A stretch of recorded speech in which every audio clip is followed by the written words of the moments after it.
Alright, Malachi's gonna read this long ass fucking story. We're gonna take turns because he's it's just.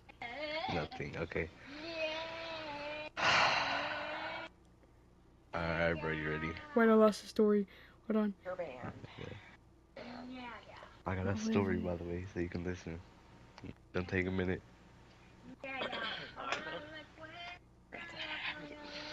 Alright, you ready? Hold Allie? on, I'm trying to find it. Alright, yeah, I'm ready. Alright. Fuck this shit. Uh, alright, alright. 8 feet tall, 8 feet tall, or Hachi Kusama. What? Shut up, you can't pronounce that shit either, dickhead. I can. It's my language. Hachishakusama. Hachisakusama. You sound like the one white girl from fucking the scary movie. You know what, bitch? Chicken Okay. teriyaki. Keep going. The Hachi Kusama is a Japanese urban legend tale about a tall woman who abducts children. She is 8 feet tall, wears a long white dress, and makes it sound like po, po, poo, poo, poo. I No, swear to honey, I very think you're shit. doing it wrong. It's like, woo, woo, woo, woo. Like every Thanks, time that Amy. comes up, you gotta do the Okay, noise. okay. Alright, I got you. My grandparents lived in Japan every summer. My parents would take me there on holiday to visit them. They lived in a small village and they had a big backyard. I loved to play there during the summer. When we arrived, my grandparents always welcomed me with open arms. I was the only grandchild, so they spoiled me. Lucky me. The last time I saw them was the summer when I was eight. When I was 8 years old. As usual, my parents booked a flight to Japan, and we drove from the airport to my grandparents' house. They were delighted to see me, and they had a lot of presents to give me. My parents wanted to have some time by themselves, so after a few days, they took a trip to another part of Japan, leaving me in the care of my grandma and grandpa. One day, I was playing out in the backyard. My grandparents were inside a house. It was a hot summer. It was a hot Summer. summer's day. Goofy. I lay down on the grass to rest. I stare up at the clouds and enjoyed the feeling of the soft. Bro, this makes me feel like I'm in school. Uh, the soft rays of the sun and gentle breeze. Just as I was about to get up, I heard a strange sound. Boo, boo, boo. Boo, boo, boo. I didn't know what it was, and I had to figure out where it was coming from. It sounded almost like I was making noise themselves as they were just saying Boo, boo, boo. over and over. Again, in a deep masculine voice, I was looking around. Searched, okay, buddy. Oh, okay, sorry. Searching for the source of the noise when I suddenly noticed on the top of the tall hedges that I closed backyard, I was a straw. It was a straw hat. It was resting on the hedge. It was behind. There was a sound coming from. Oh, poo, poo, poo, poo, Alright, nigga. poo, poo. Then the hat began to move as if someone was wearing it. The hat stopped at a small gap in the hedge, and I could see the face peering through it. It was a tall woman, but the hedges was almost 8 feet tall. I was surprised at how tall the woman was. I wondered if she was wearing stilts or some sort of huge high-heeled shoes. Then a split second later, she walked off and the strange woman disappeared with her fading into the distance. I could read this part. Yeah. But you still Bewildered. gotta do the pole Alright, thing, bitch. because I'm not gonna do it. I You're got doing the up best. and wandered back into the house. My grandparents were in the kitchen drinking tea. I sat down at the table, and after a while, I told my grandparents what I had seen. They weren't really paying attention to me until I mentioned that distinctive sound. Po, po, po, po, po. As soon as I said that, both of them suddenly froze. Grandma's eyes grew wide, and she covered her mouth with her hand. Grandpa's face became very serious, and he grabbed my arm. "This is very important," he said in an intense voice. "You must tell us exactly how tall she is."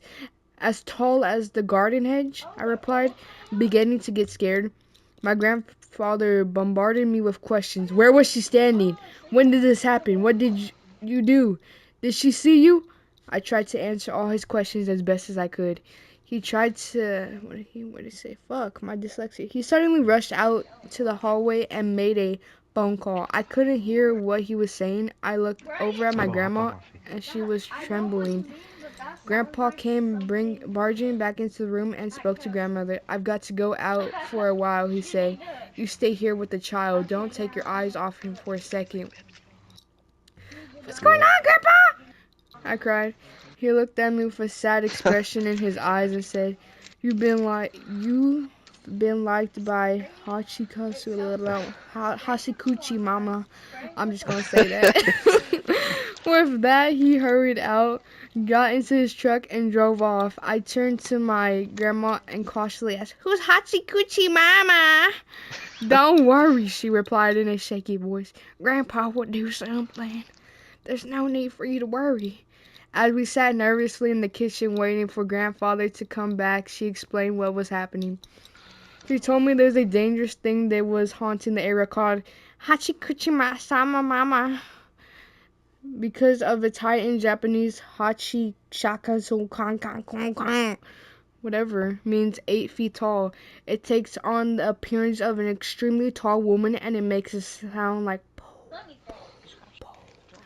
in a deep male voice. It appears slightly differently depending on who sees it.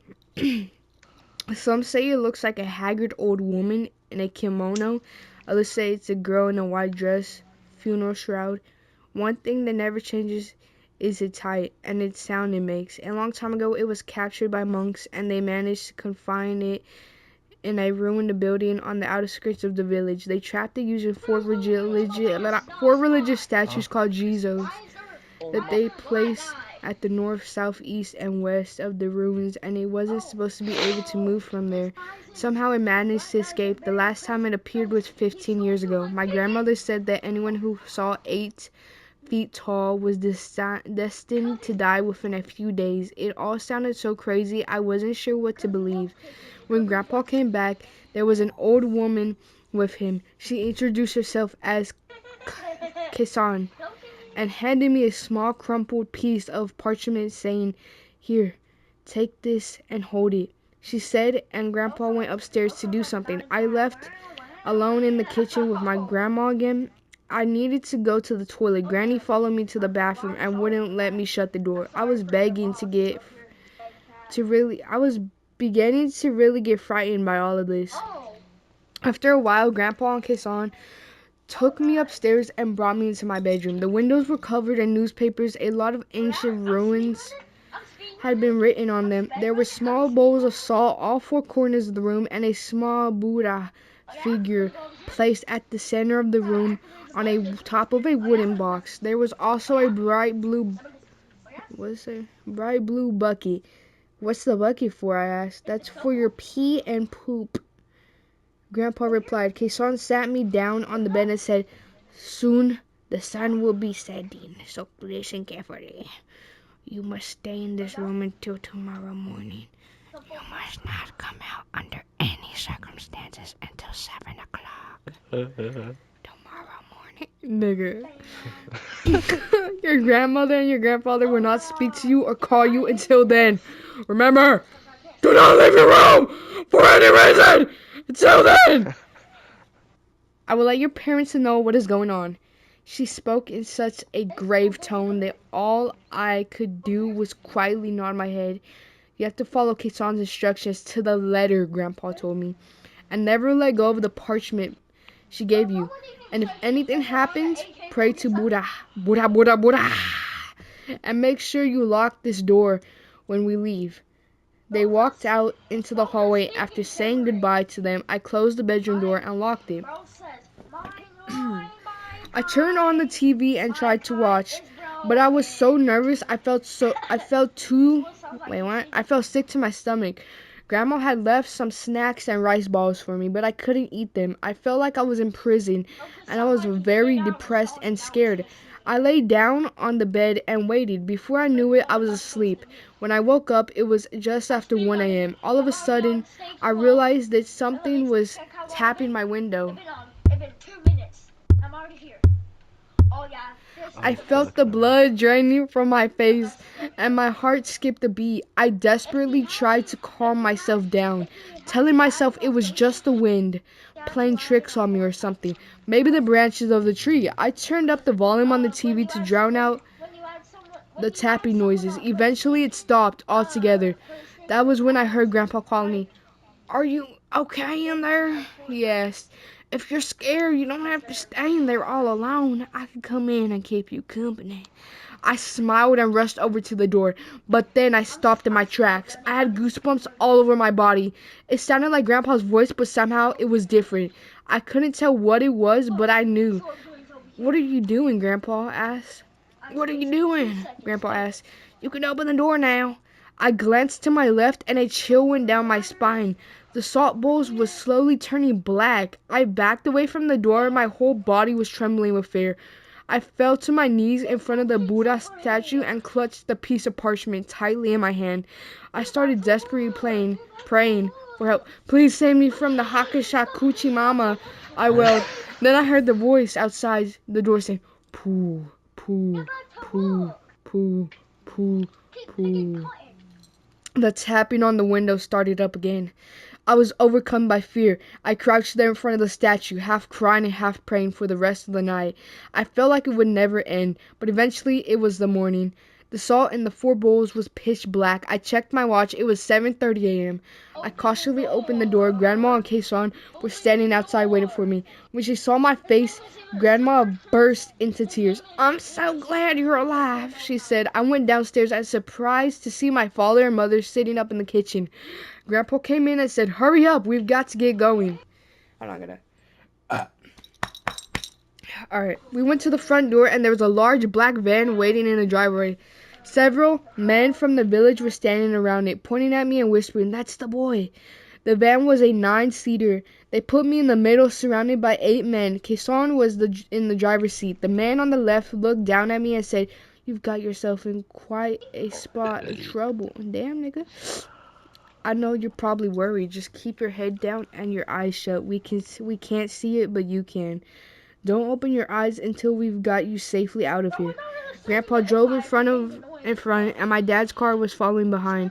When everyone was ready, our little covey started moving. We were going fairly slow, around 20 or maybe less. After a while, Kason said, this is where it gets hard, and keeps muttering a prayer under her breath. That was when I heard, po, po, po, po, po, po, po, po. I clutched the parchment Kason had given me tightly in my hand. I kept my head down. I peeked outside the window. I saw a white dress fluttering in the breeze. It was moving along with the van. It was the Hachikusuki Mama. She was outside the window, but she was keeping pace with us. Then suddenly she bent and peered in the van. No! I gasped. The man beside me shouted, close your eyes! I immediately shut my eyes as hard as I could, tightening my grip on the piece of paper. Then the tapping began. The voice became louder. Po, po, po, po! There was tapping on the windows all around us. All the men in the van were startled and on edge, muttering nervously to themselves. They couldn't see 8 feet tall, and they couldn't hear her voice, but they could hear her tapping on the windows. Kason started praying louder and louder until she almost shouting. The tension inside the van was unbearable. After a while, the tapping stopped and the voice disappeared. Kason looked back at us and said, I think we're safe now. All the men around me breathed a sigh of relief. The van pulled over to the side of the road and the men got out. They transferred me into my dad's car. My mother held me close and tears were running down her cheeks. Grandpa and my father bowed to the men and they went on their way. Kason came to the window and asked me to show her the piece of parchment she had given me. When I opened my hand, I saw that had completely gone. Had completely wait what? It had gone completely black. I think you will be okay now, she said. But just be sure hold on to this for a while. She handed me a new piece of parchment.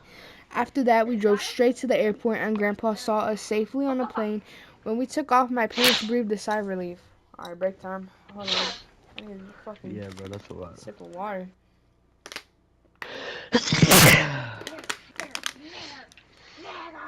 Bless you, nigga. Thank you. Let me see how much I got. Okay, the stories. I have like 3 more paragraphs. Alright, let me get back to it. My father told me he had heard about 8. Bless you, nig. My father told me he had heard about 8 feet tall before, years ago. His friend had been liked by her. The boy disappeared and was never seen again. My father said there were other people who had been liked by her and lived to tell about it. They all had to leave Japan and settle down in foreign countries. They were never able to go back to their homeland. She always chooses children as her victims. They say it's because children are dependent on their parents and family members. This makes them easier to deceive when she possesses as their relatives. She said the men in the van were all blood relatives of mine, and that's why they had been sitting all around me. Why my father and grandpa had been driving in front and back, it was all done to try to confuse Hachikasu Mama. It took a while to contact everyone and get them all together, so that was why I had to be confined in the room all night. She told me that one of the little Jizo statues, the one that were meant to keep her trapped, had been broken, and that's how she escaped. It gave me the chills. I was glad when I finally got back home. All of this happened more than 10 years ago. I haven't seen my grandparents since then. Oh my god. I haven't been able to so much as set foot in the country afterwards. I would call them every few weeks to talk to them over the phone over the years. I tried to convince myself it was just an urban legend, that everything that happened was just some elaborate prank, but sometimes I'm not sure. My grandfather died 2 years ago. When he was sick, he wouldn't allow me to visit, and he left strict instructions in his will that I wasn't to attend his funeral. It was all very sad. My grandmother called a few days ago. She said that she had been diagnosed with cancer. She missed me terribly and wanted to see me one last time before she died. Are you sure, Grandma? I asked. Is it safe? It's been 10 years, she said. All that happened a long time ago. It's all forgotten. You've grown all up. But I'm sure there won't be a problem. But what about Hachishaku-sama? I said. For a moment there was silence on the other end of the phone. Then I heard a deeply masculine voice say, "Po, po, po, po." And that's it. That's it, ladies. That's it, ladies and gentlemen. Drop a like on this video. Let me know this. Let me know if this shit was fire. That What did I shit was say scary. earlier? I said, nah, I said it when I was by myself. I was like, let me know do I if this still want to go shit there? Yes. is fire or slanging. Like my dick be slanging. You feel me? That shit was like really fucking scary, but it still makes me want to go though. Like I don't even know, bro. Like that shit was fire I story. knew That like shit was as soon fire. as like the grandma was like, I want you to come see me one last time. I was like, bruh, you damn I fucking knew well. something was gonna happen. And then the shit was just, I don't know, man. I mean, they had the Japanese people always got urban legends like that. Have you heard of the one Yeah. with the claws and shit? Oh yeah, that one. Yeah, that was fucking, that was scary. Do you know like Russia also has some crazy ones too? I don't Oh, know if you I know about them. haven't heard Russian ones. We need to, Those um, ones get scary too, like that one. I need to find some They're of not as those. scary though. They're not as scary though. I know Japanese ones, they have some pretty scary ones, but I don't think I've heard of any Russian ones. There's this one called the Dancing Lady, and she. Oh, I always see that over TikTok, the fucking dancing lady and shit. Yeah, I heard that it's a scary, pretty scary story. Let me see how long it is.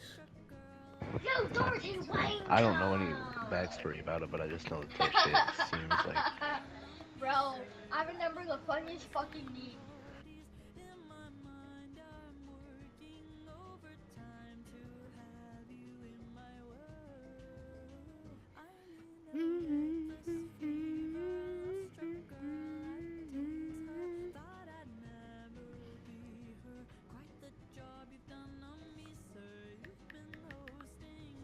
Oh.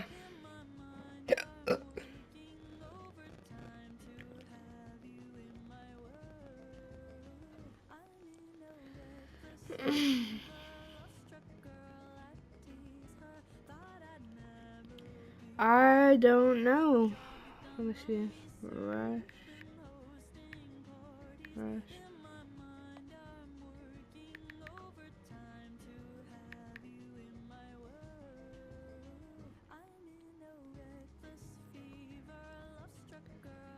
Let me see.